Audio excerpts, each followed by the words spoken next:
My name is Jason Simard, and I am the founder of Sims Coaching Systems. I'm here with my co-founder, Joe Moretti, and we're here on the 7-Figure Real Estate Podcast, the podcast you didn't know you even needed. Everyone, get your notepads out. Let's go. We're going to bring you value week over week, and we're actually going to be a lot of fun, and we hope to make you laugh out loud. Subscribe to our channel. Check the content out. If you're looking to take this to a whole nother level, we got you covered. We're back. Whoa. Oh, that was loud, hey? That was aggressive, man. That was aggressive, a little too close to the microphone. I don't know what it was.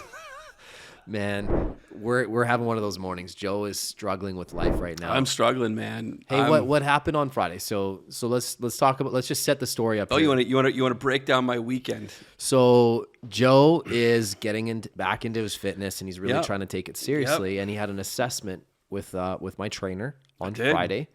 And how did the assessment go? Went well. You know, I think there's sort of like a pyramid that he draws, and you've got to do like 4 things really well, and he builds his program around it. Well, apparently I did 3 out of the 4 things well. But so he's like, A+ on this, A+ on that. Great here, no concerns. Well, you know, this one we had a bit of a struggle. And it was with like bracing. So like bracing yourself, and it was with like pivoting at the hips. Now, I don't have like back issues. I just don't.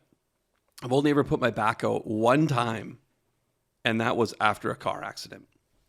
So go there Friday afternoon. It's snowing like a son of a bitch, right? So I get there. He's there. We both show up. We're both pumped. Do the assessment. And I noticed at the assessment, I'm like, this is great. You know, like my legs were like jello because we're doing a bunch of leg stuff that I haven't done in a while. I did about 8 weeks worth of CrossFit, 8 sessions of CrossFit over like 4 weeks. Never had an issue. And CrossFit's like stupid intense. So I'm at the session, everything's going amazing, and I just kind of like left the session, and I'm like, man, I feel good. Like my legs are like jello, but it's good, a good thing. They're going to be sore. Kind of got in the car, went home, and it was snowing pretty hard. I get home, I get out of the car, and I was like, yeah, my back just kind of feels, I don't know if it's a tightness or a soreness. Maybe it's just I haven't worked that muscle group in a while, whatever. Kind of go about my the rest of my day. We had the staff party Friday night. That was a lot of fun. That was an amazing time. Producer Ryan had an amazing time. He did. I'm pretty sure the rest of us ended up picking up his bar tab, but yeah, I noticed a lot of his drinks ended up on my tab. A lot of old fashioned. At the end, I'm like, I'll just pay for a whole bunch of old fashions. That was the second largest bill I've ever paid at a restaurant. Really? Second. That's wow. It was a big bill. It was a big bill. It was a big bill. But producer Ryan, he's got you. He's like, e-transfer, don't worry, these ones are on me. works. Yeah, right. Literally, they're on you. Yeah, that's what he meant to say. Yeah, exactly. So I noticed like my back was like tight, a little bit sore going to the party. So I loaded up on back medication before I went, and then I made sure at the party I tried to stand up and like walk around as much as I could. So if you didn't notice, I really didn't sit much. No. And I was kind of leaning against the wall, trying to stretch it out while trying to numb the pain, apparently with producer Ryan's old fashions that were, well, thank you for the old fashions, I guess, which I ended up paying for half of them anyway. But, and so Saturday morning, like it hurt. Like pain scale, 1 being like you can't feel it, 10 being like it's excruciating. It was like a 4. So it was there. Okay. And we got a lot of snow. And so I live on this weird, funky laneway. So I bought my wife her dream house. But unfortunately, it's on this stupid fucking laneway that doesn't get plowed. Like it's like off the street, right? So I'm like, you know what? I'm going to go shovel the driveway. Let's just see if I can push that 4 out of 10 to like a fucking 12. Okay, so let's stop for a second. Sure. I literally live 3 doors down. Something like, yeah, 3 doors down. I'm home all Saturday. You could have called me, and I would have come and shoveled your driveway. And listen, this is actually a perfect segue. It is. If you're a lone wolf in the wild and you're trying to take on a bear, you're probably not going to do very well. But when you have a wolf pack around you and you take on a bear, you're a formidable opponent. If you're a single agent by yourself and you don't have a wolf pack of people around you that you can call that can help you in these types of circumstances, you're going to struggle. But you put an amazing wolf pack together of people that got your back, that you could make a phone call and they'll be there to help you out. Amazing things could happen. You could have a 4 out of 10 back pain today, maybe a 3, but no, you have a 10 out of 10 back pain. You came in grumpy as fuck, right? You walked off the podcast before we even started it today. And let me tell you, you could have just called me. I could have. You could have called producer Ryan, and you know could've. we would have been there. We would have shoveled the driveway. We wouldn't have made fun of you, maybe a little bit, but you know it would have been in good fun. Yeah. And you'd still have a back today. Now you just set yourself back 2 weeks, Oh, 3 let's weeks. just so again, I'm out there shoveling the driveway. I'm like, okay, not too bad, but it's always on that last shovel. You push it. That last shovel, I'm like, snap, crackle, pop. Man. And I'm like, oh no. So I go back inside, lay down again. I'm like eating back. I'm like sticking back pills between 2 spoons to crush them up and snort them at this point. I'm mainlining these things. If I had a needle, I would have been injecting ibuprofen. So I'm snorting lines of ibuprofen. And so hope my kids aren't watching this. No, Dad didn't snort anything, I promise. It's a joke. It's a joke. It's a joke. I just needed it to work right away. I was rubbing it on my gums. I didn't snort anything. Can you imagine taking a back pill and just like chalking it on your gums? I've never hit that low point in my life. No, I think I did. So Saturday, man, I was like laid up, and then Sunday I kind of got up, kind of walked around Costco, leaning on the cart because I'm like, I got to keep stretching this thing out. So I did some stretches and just like tried to stay as active as I could, so that nothing seized up, which to me seemed like a good idea, I think. So this morning, got up early, because I'm usually at work by like maybe from 7:30 to about like 7:45, 20 to 8, thereabouts. Like that's just my time. I like to come in early. Because you and I have a bit of we just chuck shit in the morning, talk business, talk just life. It's our chance to connect. So I value that time. So get out at about 7:20. My car has already been started. It's warming up. And I start like just lightly shoveling the snow because I have a Honda Civic at the top of a mountain. Right? Well, it seemed like a good investment. It seemed like a really good... and it is, except for this time of year. Yeah, 7 months out of the year. It's an amazing investment. And so... Like 11. Well, I don't know, man. Global climate change, who knows? Sure, yeah. We're heading into this ice age face first in the Pacific Northwest. So I go out there, shovel all... It's light snow, so I shovel it all away. So I'm okay. But then, again, like it's just ice everywhere. So I get the car backed out, can't get it going, and I'm completely blocking the laneway. So I'm going back in those, screaming at my wife. I'm like, Jen, get in the car, and I'll push. Keep in mind, like my back is shot.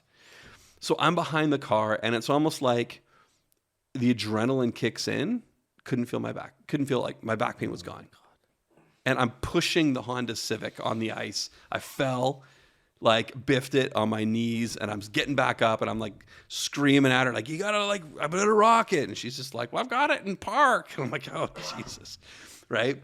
So we finally get it certain up. Things. Yeah, that, certain no things. offense, but like I love my wife, but these are the types of moments where I feel like she would be absolutely useless. I'm like, put it in drive. She puts it in reverse. Like, you know what I mean? I'm banging on the window. I'm like, forward. And so we take about 20 minutes, get the thing back up to at least where it is, so I'm not blocking the laneway. And the second my hands got off of the back of the car, what do you think happened? It started rolling. Oh, no, my back just went... Oh, no. And I folded, and I was just like, here we go. Okay, well, you know what? I felt bad for like a minute, but now I just think like it's just stupidity. You could have called me and Ryan. 100%. Ryan and I would have been there. We would have pushed the vehicle. Say this.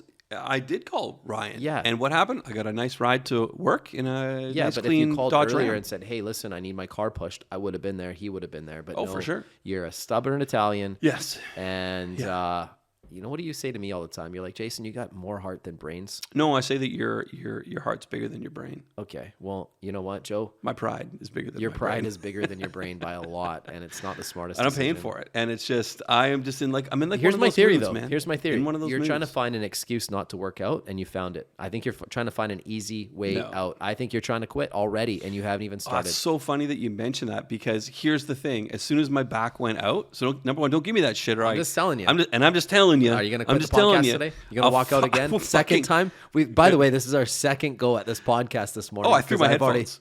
Joe threw his headphones and stormed out of the room. And he said, I quit. Yeah, I literally. Do you want to quit already? I'm getting close. All right. I'm getting close. So number one, as soon as I noticed the back pain happened, first thing I did was call my trainer saying, what can I do? Because I'd actually like to show you the thread. How do I get back in for Wednesday?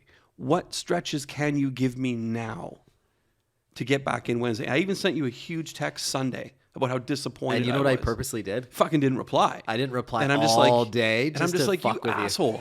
Because that's, but I'll you've tell done you. it to me. But here's the, of course. I've done it. Many times. I'm never going to remember anybody's birthday, and I'm not going to text people back. There it is. It's out in the open. Those are my faults. It's like I wasn't born rich. I'm good looking instead. I'm telling you, man, God doesn't give it with both hands. I'm a nice guy, but I'm not going to remember your birthday or text you back. So anyway, It's coming up this week. I know on the 8th. No. 7th. I know. I'm just breaking your balls. So here's the twist, right? Like my first text was, you got to give me stretches. How do I get back in? He actually gave me a Loom video of things that I can do to strengthen it between now and then, because that's how high my commitment level is. That's how serious I'm taking this, is how do I get back in? How do I get past this? How does this never happen again?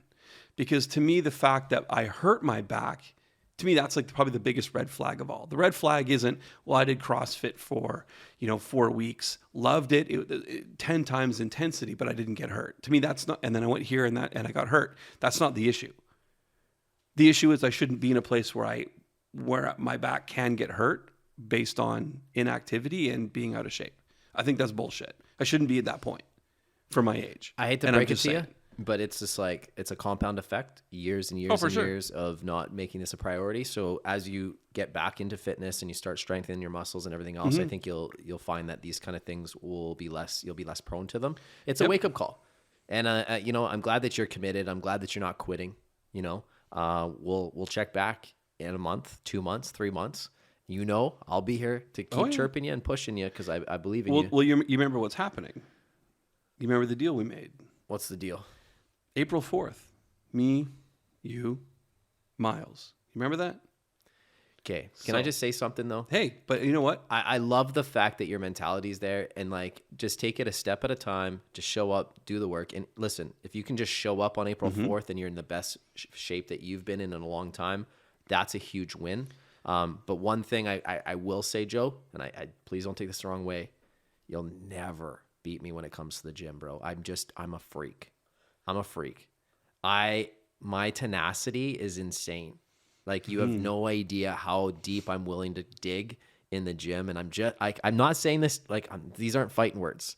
I just don't want you to hurt. I just don't want you to hurt yourself. You want them to be. No. Yes, I don't. Yes, you do. Because again, your heart's bigger than your brain. I get it. I'm so not. here's, and I get it, man. I get it. Don't hurt yourself. I'm not going to hurt myself, but I'm going to be in the best shape that I can be on my 44th birthday on April 4th. So 0404, I turned 44. And I'm going to set it as a goal. Because again, you and Miles have been at this for months, 6 months. Sure. Right? Well, him and I working out together like 2 months. 2 months. But you've been on this fitness journey for 6 months. Yeah, 6 right? months, 7 months. Yeah. So 6 months, 7 months. So you got half a year on me. Sure. Right? So my goal is to get in as good of shape as I can be, so that at least I can compete. Whether I win or lose, I mean, to me, whatever. But I want to at least be able to go and compete, put in a good game.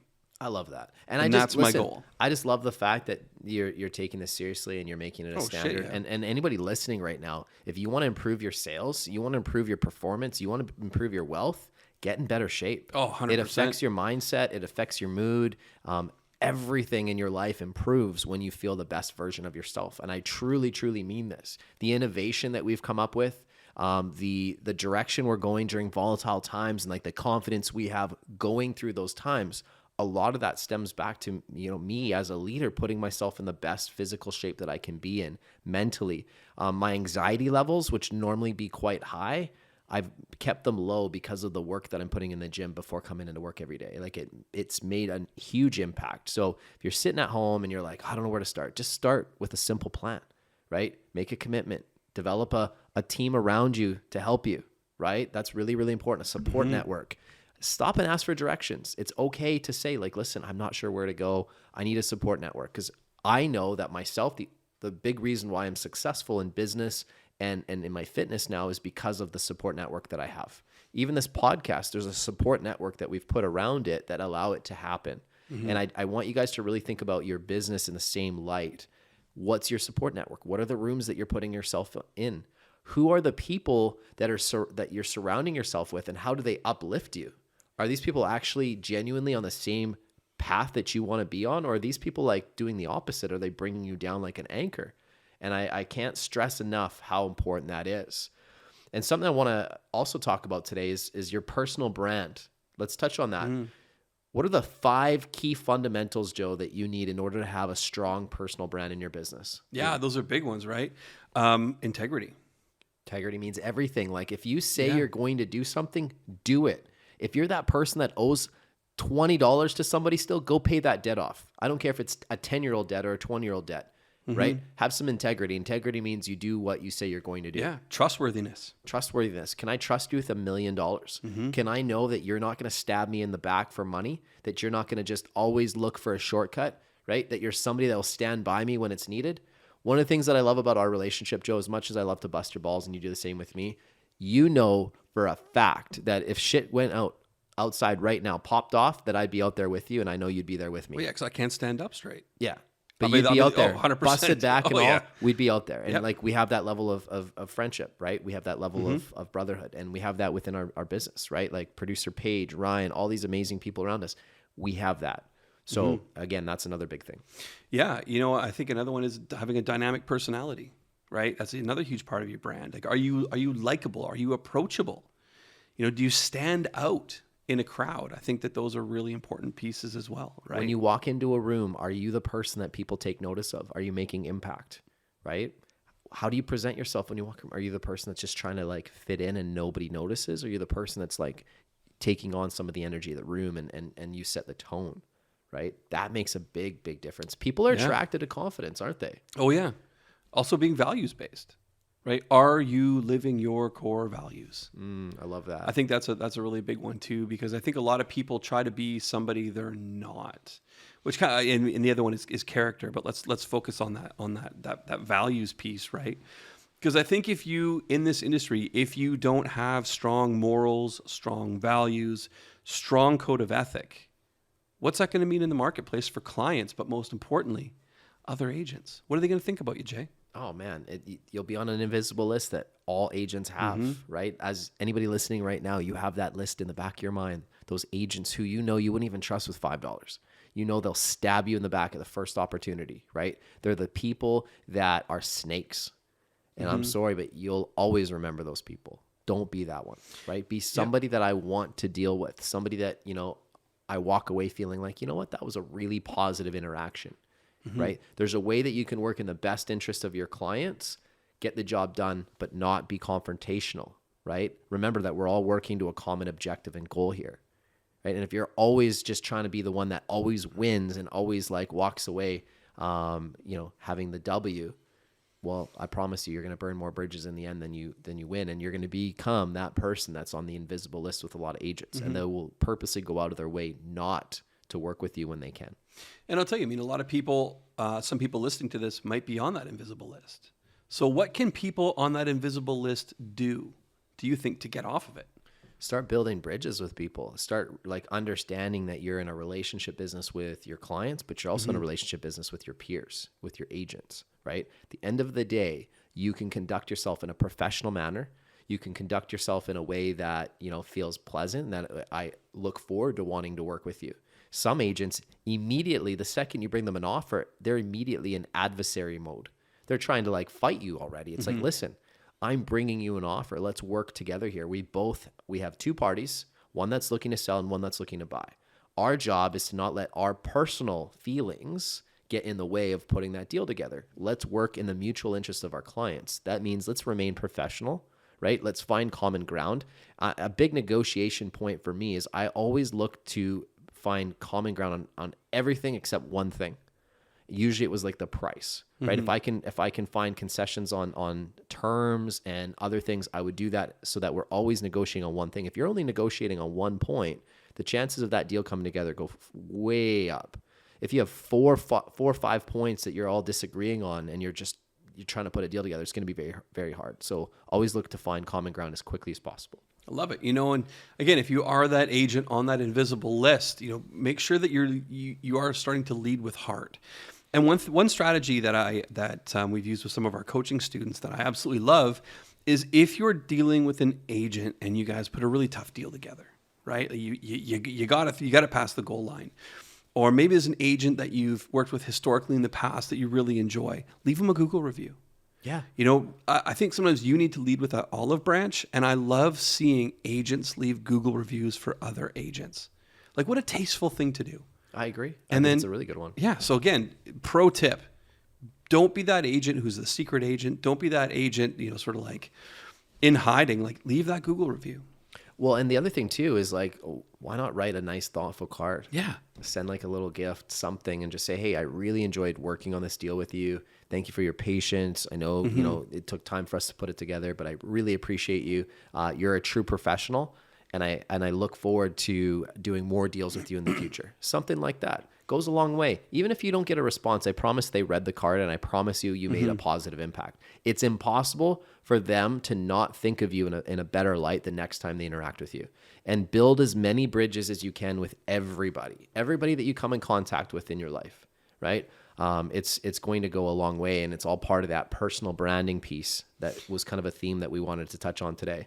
A pet peeve of mine: if you have a Gmail account or an AOL account, please get rid of that. There's nothing says I don't sell a lot of real estate than having like a Gmail account. Like, if you're a realtor, have a brand like Jason at simsrealestate.ca, right? Stand for something with your brand. But if it's Gmail or AOL, like, to me, it's just like reeks, I don't sell a lot of houses. Or Hotmail, MSN. To me, it screams like side hustle. It screams like, well, you know, I can also represent you in a court of law, and I'm also the mayor and a firefighter. Yeah, like, it just screams. Do you need like a watch? I got a watch too. Yeah, so please, like, that's. I just snorted. Yeah, you just snorted. Yeah, I agree. Right, like, just act as if you've done this before. You know, represent yourself as best you can, because again, like in real estate, you are your brand. Your brand is you, and I think a lot of people don't realize that. And get a really nice logo designed. Yeah, right. Absolutely. Invest in some colors and a branding pattern. Invest in things like this.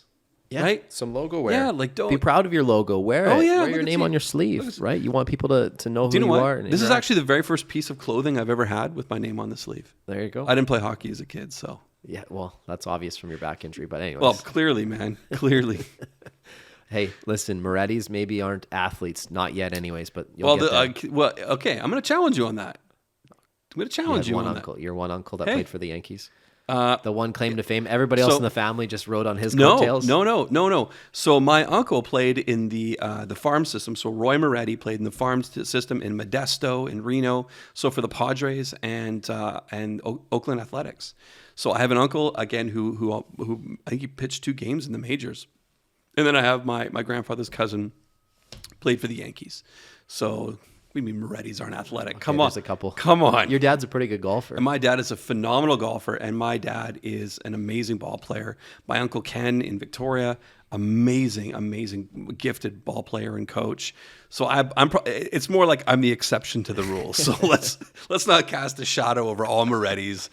But also my dad has a bad back too. So. Oh, damn. And I'll tell you, one of these days, I want to get my dad on this podcast. My dad actually wrote a sales manual. Okay, and my dad always says something funny. He's like, you know, people from the car sales industry, they dominate in real estate.